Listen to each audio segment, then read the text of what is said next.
In this video, we're going to work problems where we solve linear inequalities in one variable. To do this, we'll be using these properties, or at least some of these properties. With inequalities, we can do all of the things we do with regular equations, adding and subtracting numbers from both sides without changing the inequality, multiplying, dividing numbers on both sides without changing the inequality.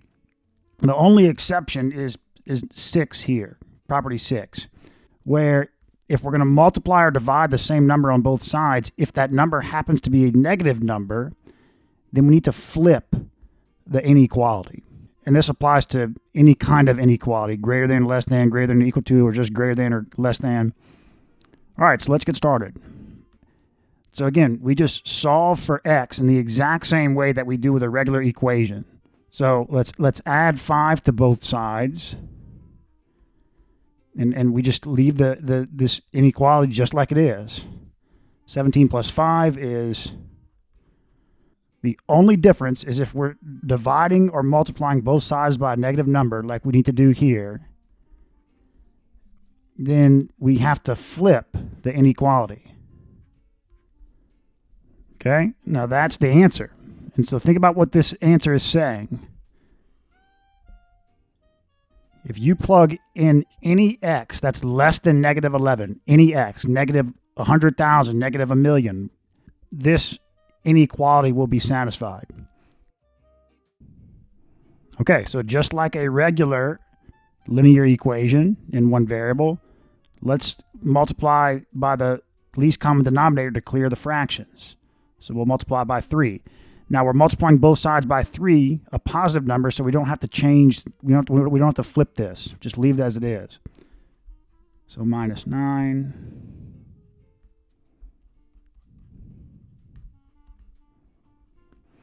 Okay, another property, if we come back here, so we saw that if we want to flip the inequality, so if x is less than a, then whenever you flip it, then flip the inequality symbol. So in other words, I want to flip this to get the variable term on the left side.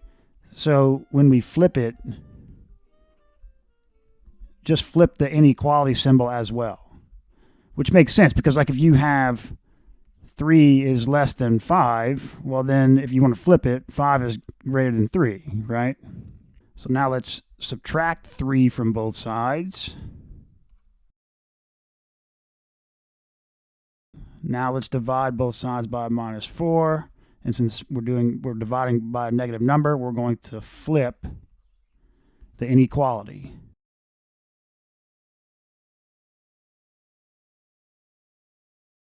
Okay, so again, what is this saying? Let's take this out here. This inequality, if we plug in any value for w that's less than or equal to 3, this is satisfied. Okay, let's subtract 0.4a from both sides.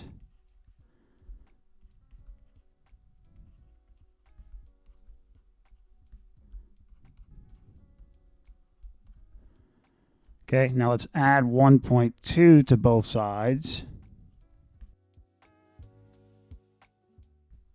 Well, this is an a.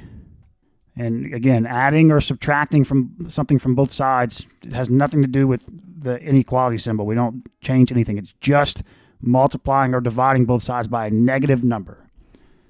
So now let's divide both sides by 0.2.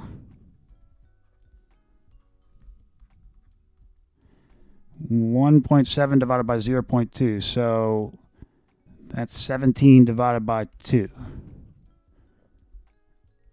Which is 8.5. I'll just leave that as 17 divided by 2. So that's the answer. Okay, again, with an inequality, it's just like a regular equation. You do the exact same things that you do for a regular equation, with the exception of that multiplying and dividing by both sides by a negative number.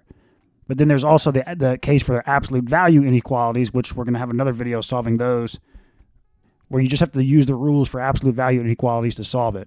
But you're still, with an absolute value inequality, you're still just separating it into two inequalities, like either this or this is true, and then solving both of those. So when you're solving those two equations, what I'm saying is the process is exactly the same as for a regular equation, except for that special case of having to flip the inequality. So let's flip this to get the variable on the left side. Okay. So now let's distribute that 6.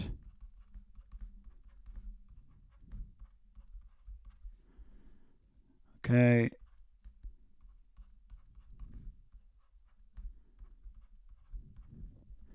Now let's add 17 to both sides. Okay, now let's divide both sides by 6.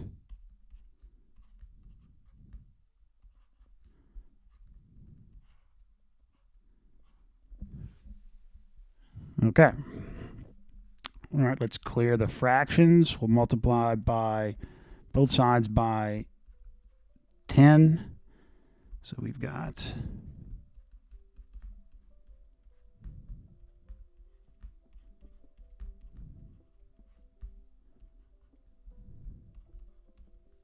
okay, now let's distribute, expand everything on the left side.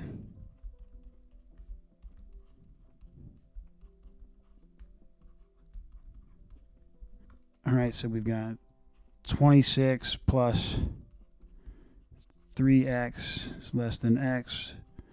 26 plus 4x is less than 0. So we've got 4x, if we subtract 26 from both sides, is less than minus 26. So x is less than, and so this is 13, 2. Okay.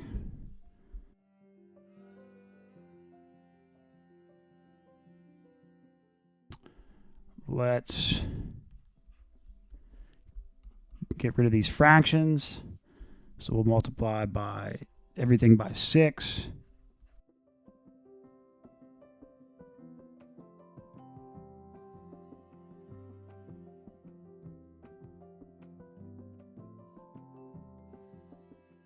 Okay, now let's distribute on the left here.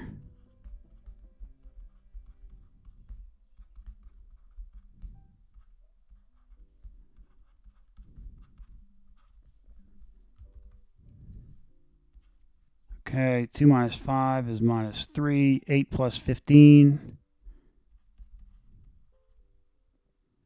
is 23. Okay, so subtracting 3 from both sides, we get 6x. And then subtracting 23 from both sides, we get, or minus 6x. And then subtracting 23 from both sides, we get minus 17. Okay, now dividing both sides by minus 6. And we want to flip the inequality. Okay. All right, let's distribute on the left here. 5 times 7 is 35.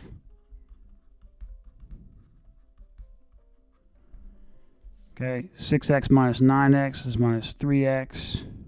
Okay, so we've got 35 minus 3x is less than minus 3x minus 2. These are going to go away, so we've got 35 is less than minus 2. All right, so this is never true, right? So what this means is that there's no solution to this inequality. There's nothing we can plug in here that will satisfy the inequality. Okay, so let's just simplify. We've got 2 minus 4x plus 8. Okay, we've got 2 minus, and then 4 minus x plus 3. Okay, so 5 minus 3, and then this is 10 minus 4x. And then we've got 6. Okay, we've got 7 minus x. So we've got 5 minus 30 plus 12x. And then 6, 2 minus 7 plus x. All right, 5 minus 30. Okay, then we got 6, 2 minus 7. So minus 25 plus minus 30 plus 6x. All right, subtracting 6x from both sides, we get 6x. Now adding 25 to both sides. All right, now dividing both sides by 6.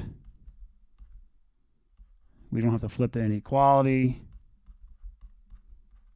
Okay, there we go. So if we plug any value for x that's greater than or equal to minus 5/6, this inequality is satisfied. All right. 4 minus 3k minus 2k minus 6 minus k. So 4 minus 3k minus 3k minus 6. So these go away. So 4 is greater than minus 6. This is always true. 4 is greater than minus 6. So the solution here is all real numbers. Any number we plug in for k, this inequality will be satisfied.